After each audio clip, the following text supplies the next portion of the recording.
Senado at DOJ, pinag-aaralan ngayon ang pagbibigay ng proteksyon sa mga contractors at dating DPWH officials na sangkot sa Ghost Flood Control Projects.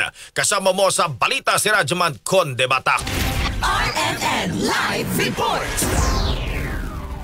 Nagpulong ngayon ang mga leader ng Senado at si Justice Secretary Jesus Crispin Remulla para pag-usapan ang hiling na proteksyon ng mga resource persons o testigo sa mga anomalyang flood control projects. Kasama ni Remulla na sa pulong sina Senate President Tito Soto III at Senate President Pro Tempore Panfilo Lacson na siyang chairman ng Blue Ribbon Committee. Partikular na pinag-usapan nilang hiling ng mag-asawang kontraktor na sina Pacifico at Sara Discaya, gayon din ng isa pang kontraktor na si Sally Santos at si dating Bulacan Assistant District Engineer Bryce Hernandez na maipasailalim sa Witness Protection Program o WPP ng DOJ.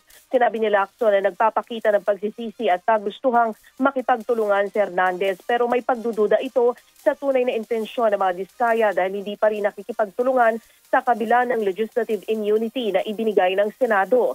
Si Santos naman ay kasalukuyang nasa protective custody ng mataas na kapulungan, bunsod nga ng natanggap nito na banta sa buhay. Sa huli, sinabi ni Lacson na call o desisyon na ng DOJ kung sino sa kanila ang mag-qualify sa WPP dahil ang mga ito ay sasailalim pa naman sa evaluation ng ahensya. Kasama mo sa DZXL RMN Manila, Rajuman Conde Batak, Tatak, RMN.